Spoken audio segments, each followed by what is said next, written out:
like to introduce the well-known personality, Mr. Sanaullah Abbasi, who is currently serving as Director General FIA. He is the recipient of QPM Quaid-e-Azam Police Medal awarded by the President of Pakistan and PPM Pakistan Police Medal awarded by the President of Pakistan. He is currently enrolled in PhD in Law from Karachi University. He holds degrees in LLM, MA, MS, Masters in Social Sciences, LLB, Bachelor's in Law of Legislation. He has authored book Car Lifting Crimes. Apart from this, Mr. Sanaullah holds 10 years teaching experience at Zabist University, Karachi, at Caspid University, and at Law College, Larkana and Hyderabad. His work experience include overall administration of FIA, supervision and monitoring of investigation related to cyber crimes, anti-corruption cases, white-collar, immigration-related crimes, and transnational crime. His recent academic experience includes attending World Trafficking Day celebrated by FIA as chief guest in collaboration with UNODC on 30th July 2021. Moreover, he participated in webinar organized by Interpol and Basic Cybercrime Investigation and Digital Evidence Handling on 17th August 2021, and also participated in webinar organized by the Institute of Business Management, Karachi on 22nd September 2021 on cyber security challenges in Pakistan and highlighted issues related to cyber crimes and cyber security in the country. Over to you, sir.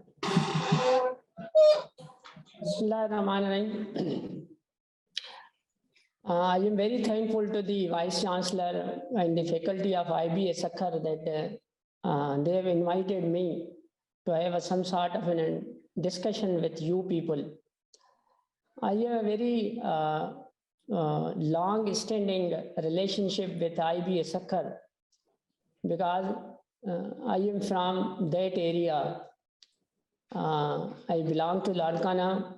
I was brought up in Larkana, and the second attachment was the Nisar Siddiqui. He was my commissioner. I served under him. So these two things made me to talk firstly at the IBA Sakhar. Though I will rush to the topic, that is cyber security because of paucity of time. So today's topic is very, very important, cyber crime and cyber security.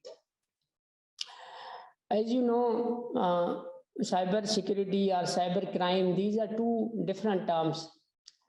I will first discuss the cyber crimes. Cyber crime, as you know, it is just like a crime which is happening in the land domain, meaning thereby that any violation of any fundamental rights or right by any person, it constitutes a crime. Supposedly, if some property is being taken away from somebody, his right of proprietorship is being taken away. If the person is murdered, his life, he is deprived of his life. So it's also a violation of some right of some person. So likewise that these fundamental rights, if they are violated on the cyberspace, it constitutes a crime. So with this emergence of this cyberspace, we were living in different domains, like land domain, like air domain, like maritime domain, that is sea domain. But this is a new domain, that is cyberspace. But because of this pandemic of corona, things has rapidly changed. Approximately everything has been transformed, translated, or transmitted into cyberspace. Even the governance has been transferred to the cyberspace.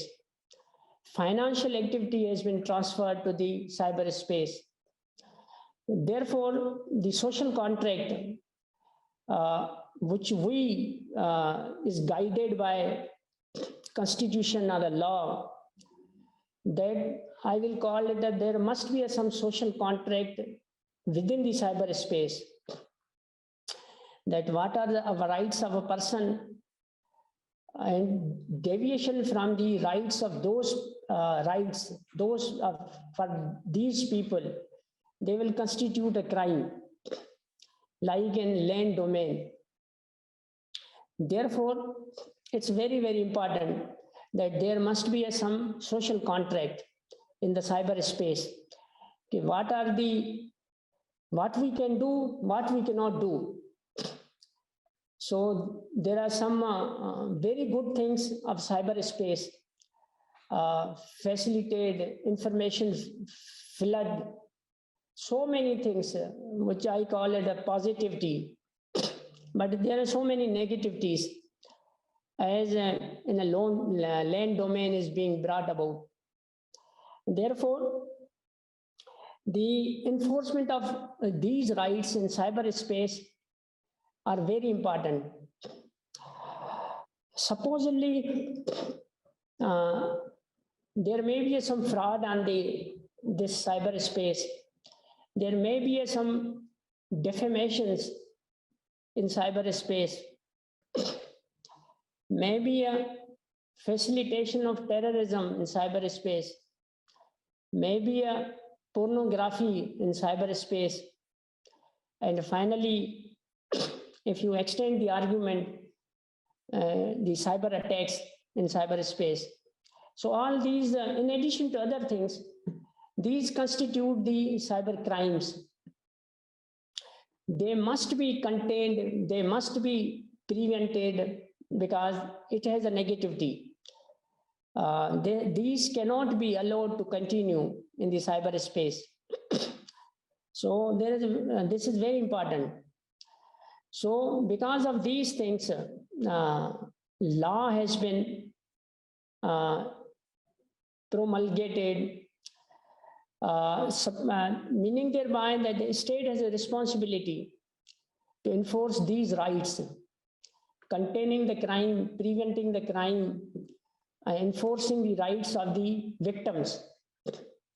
So that's why law has been promulgated, that is known as the PICA, Pakistan Electronics Regulatory Law, which regulate the conduct of a people, conduct of a behavior of a people in the cyberspace. Now, this law only mandated FIA, Federal Investigation Agency, to investigate the cyber crimes. Nobody can investigate these cyber crimes except the FIA. So what we are doing in FIA, what is the dynamics of this cyber crime in a cyber domain?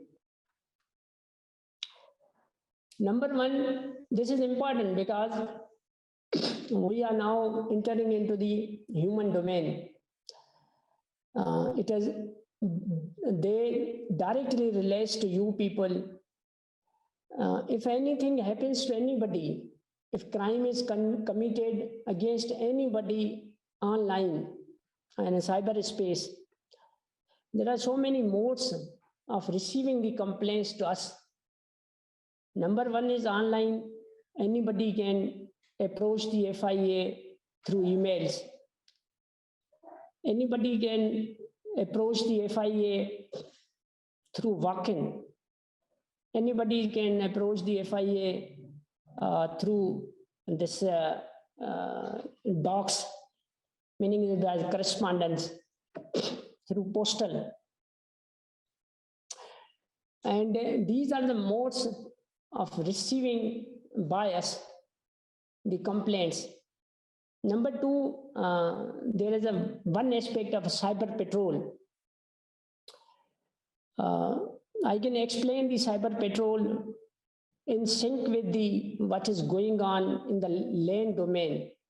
Supposedly, police is patrolling in the streets of any city. If the police thinks, police sees some crime to be committed by anybody, police can arrest the people prevent the crime. Just like that, there is a method of cyber patrolling. There are softwares which patrol or monitor the activities in the cyberspace. If anything is happening there, supposedly pornography, supposedly the frauds, supposedly the defamation, so then these softwares directly reports to FIA. And we can take cognizance of these crimes. So we are doing it, but this aspect of cyber patrol is in a transition. So we have to do much more in this sphere. So far as these complaints are concerned, individual complaints, I call it individual complaints, they are being received by FIA. The quantum of complaints or applications is very huge. Last year, we received more than 10 million applications or complaints. This year, even till today, we have received more than 70,000 complaints. So this has now become a very challenging job. If you see the resources of FIA, of a cyber wing, approximately the human resource consists of 350 people. And the labs, the forensic labs, there are only 5 in entire Pakistan. Therefore, the challenge and quantum of complaints vis-a-vis resources are very, very meager. Therefore, we work on priorities. Priorities means those cases which are very high profile cases, we investigate first, and then we go on the less priority cases. However, for everybody, every case ought to be a very high priority case. But because of paucity of these resources, we are working on the priority basis. The FIA cyber crime wings, they are stationed in provincial headquarters, Karachi, Islamabad, Peshawar, Quetta, and Lahore. So anybody can approach these centers. Then we go on a registration of cases like just in police stations. Then we investigate the cases. Investigation may be online, may be offline, because we have to take statements of a victim. Then we go for the forensic examination of the material online. So it is a mix of offline and online investigation. Then these cases are being tried by the courts, and it's a very, though the quantum of punishment is very high, but we have to accelerate the certainty of punishment, and certainty of punishment will create some sort of a deterrence. In this whole cyber domain, international cooperation is very, very important, because we have to take some evidence from these media forums, media outlets like Facebook, like WhatsApp, Twitter, and so many other outlets. So this cooperation, sometimes they cooperate, sometimes they are very hesitant, reluctant. So in those cases which we get responded by these media outlets, they usually end in successful prosecution and successful conviction.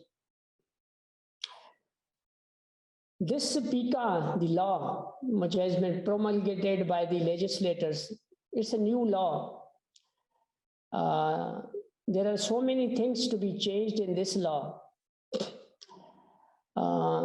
In this law, there are some sections which we can take in cognizance directly, that is FIA. There are some offenses we take cognizance after permission from the courts. So there is a debate going on to change this PICA law to the advantage of victim and empowering the FIA more to take cognizance of these cyber crimes. And this law is also being interpreted by higher judiciary. And interpretation and guiding of these superior judiciary will enhance us, will clear the gray areas, making it white or black. So the judicial interpretation will also aid to the performance of FIA. Now, what is the future of this whole dynamics? Though the challenge is very high, this domain is a very new domain. We are in a transition. We have to reach to some optimum level, but after some time, because of the resources, because of the technology, because of these interpretation of laws, it will take some time. But we are doing it in a very hybrid system, meaning thereby that the PICA Act and the Pakistan Penal Code is being coupled with, and we are prosecuting the criminals to get the justice. But what is the future and what we are supposed to do, or what we are planning to do? Number one is awakening of the younger generation, because this is very, very important that the younger generation or people of the society must know that what are the crimes which are happening in the cyberspace, or what constitute the crime in the cyberspace, because some of the people even doesn't know that the possession of child pornographs is a crime. And there are so many examples that people don't know. So awakening of the cybercrime don'ts and do's, they are very, very important. So we are starting the programs of cyber awakening to the younger generation, because younger generation, mainly Pakistani societies consist of more than 70%. Therefore, they are the main important and principal stakeholders. That's why we are engaging the younger generation. And we have also made a memorandum of understanding to start with 7 universities for the training, for the education, for the awakening of younger generation in context of this cyberspace dynamics. Number 2 is also very important, the 5th generation warfare. This warfare is very important to know, because younger generation is being hit by this war. We are living in a post-truth era where emotions are important rather than facts. Therefore, we should not be taken away by this 5th generation warfare. So this is important in the context that we should not be misguided, we should not be distracted, by this psychological warfare. And finally, we are living in a very complex world. So multi-domain synergy is important. What do we mean by this multi-domain synergy? That is a cooperation, coordination of all stakeholders. Meaning thereby that not in a single institution, not an individual can resolve these complex issues. Complex world means that it is constantly changing. You see the today one version, tomorrow you are seeing the second version, on the third day you see the third generation of these computers. Therefore, this is constantly changing, very unpredictable. There is no uncertainty. So these two ingredients are parameters of today's world, that uncertainty and constantly changing dynamics of this complex world makes us compulsory and inevitable that we should have some cooperation. That's why we are making younger generation on board, even other stakeholders on board, coordinating, complementing, supplementing each other. So this is the only solution. Legislators, law enforcement agencies, civil societies, the universities, colleges,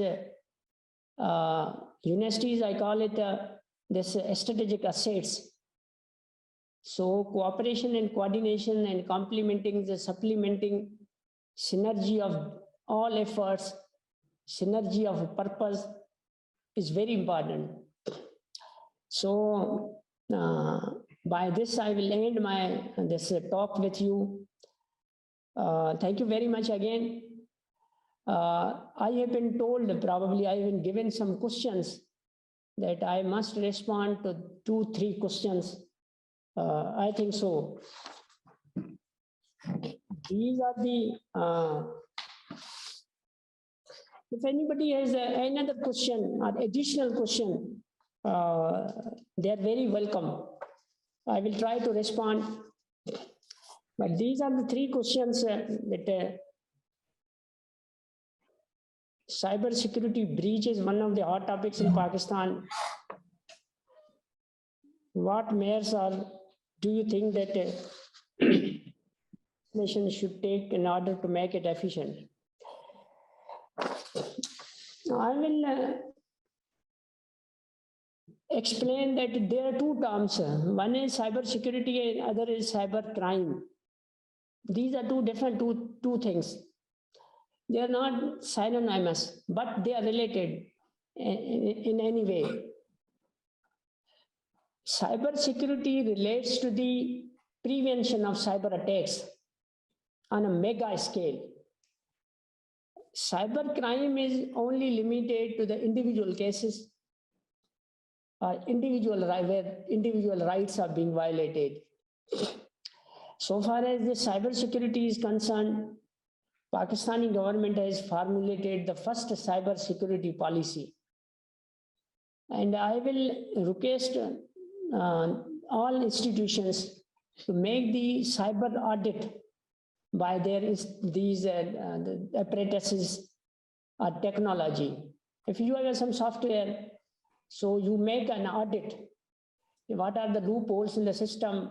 What are the chances or probability of this hacking by enemy or by any malicious people? The cyber audit is one of the solutions. Second is the investigation by investigating agencies. Number 2 question was Pakistan. There are 2 things that probably the National Bank has been attacked, and the FBR also. Basically, I will not discuss these investigations. We only, FIA deals with the cyber crime, but we have offered National Bank to have some sort of help from us. So I am taking some presentation day after tomorrow. And then after some tangible discussion, I may be in a position to discuss with you the mega parameters of these two investigations. But training and human resource, qualified human resource, and finally the technology. These are three important things which we are thinking of planning to revamp this cyber crime wing in FIA. So hopefully we will overcome these type of threats. So far as we are successfully vis-a-vis resources, meeting with the challenges of cybercrime. So thank you very much. If you have any question whatsoever, either it may be a cyber wing, or it may be in FIA as a whole, you are most welcome. Thank you very much. Sir, can you hear me? Yes, go ahead. Sir, so my question is related to, these service providers which are operating internationally, like Twitter, Facebook, and WhatsApp. We have a huge young population, and we know that data is the oil of 21st century. So they're harvesting huge amount of data from our users, young population especially. So in Europe, there is a legislation called GDPR, General Data Protection Regulation. Do PICA have any accommodation to restrict these third parties to harvest data of our young population? So far as I understood the question, these outlets, what you have narrated, they are independent of anybody. They are doing business in Pakistan informally, but probably government is thinking of offering them to establish their offices within the territorial jurisdiction of Pakistan.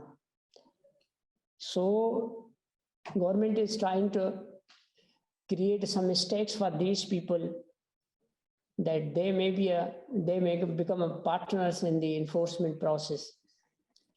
Otherwise, there is discretion to respond to our request